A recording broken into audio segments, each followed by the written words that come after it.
Hey there, welcome to True News, where we give you the news behind the news. In number 1, presidential aspirant Adamu Garuba seeks help to purchase the expression of interest and nomination forms. Together they cost 100 million naira.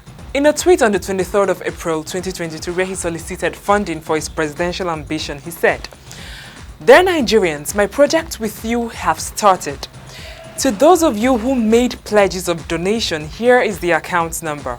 He went further to say, 100 million for the form is insensitive, but our collective contribution to get this form will send a strong signal that we care about Nigeria.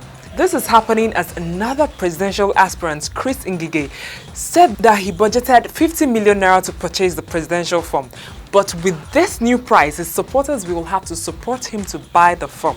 Also, there have been reports that an account has been set up to raise money for PDP presidential aspirant Peter Obi's purchase of the PDP presidential form, which retails at 50 million naira. I see a pattern here. Not sure what it is exactly, but there is a pattern. These political parties sell their forms at outrageous prices, and politicians now have to ask the public to support them financially to get the forms. Nigerians donate money to buy those forms for the candidates they support, and only one person wins, while the political parties smile to the bank. It is giving Ponzi scheme vibes, or maybe these aspirants are pretending not to have money to buy those forms, while they secretly go behind to buy those forms themselves to avoid the curious eyes of the EFCC and the ICPC. Either way, something fishy is going on, and if it has to do with Nigerian politicians, rotten fishes are not far away. In number 2, Vice President Yemi Osibanjo says he will use the experience garnered under Buhari to govern well.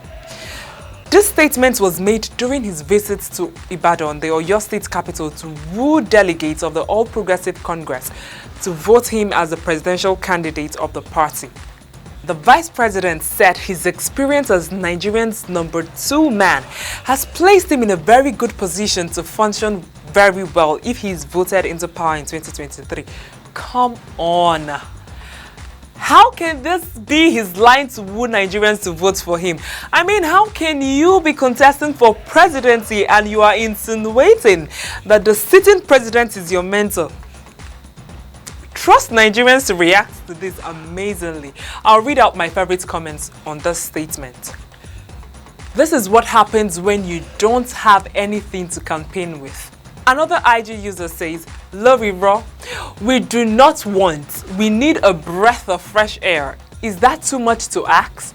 Haven't we been through enough as it is?"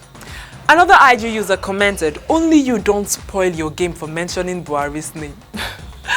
These comments are hilarious. I mean, the man keeps shooting himself in the foot by trying to sell the same failed patent of this present administration. You can't keep trying to sell damaged goods to the same people over and over again. Well, common sense is not common, I guess. Finally, on True News, NDLEA arrests drug baron behind the 3 billion naira tramadol linked to Abba Kyari's team. The billionaire drug baron behind the 3 billion naira tramadol deal involving the ex-deputy commissioner of police Abba Kyari has been arrested. The drug baron, identified as Chief Arthur Malison Emmanuel Okatu, was arrested after months of surveillance and evading arrest. Okatu is the chairman of Malison Group of Companies. He was arrested on board a flight to Abuja at the Murtala Mohammed II terminal of the Lagos Airport Ikeja on Wednesday, 13th April 2022. In addition, he has 103 bank accounts, most of which it is alleged he used to launder money. 103 bank accounts. When are we finally going to publicly declare that some Nigerian banks may be complicit to aiding and abetting criminal enterprises? When? Right now, I can't help but feel I may go totally grey before that happens. How is an individual operating 103 bank accounts in the same country and it was not reported? Remember, bank accounts are linked with the BVN and these accounts have account officers, but somehow these banks will pretend not to know that this customer may be a criminal. These same banks deduct money when they feel like it from accounts and act like they know nothing about it. Let's just leave the bank matter for another day. That will be all on True News today. Do not forget to like, share and leave your thoughts in the comment section. Always be a part of the show and do not forget to get your PVC. Until next time, bye.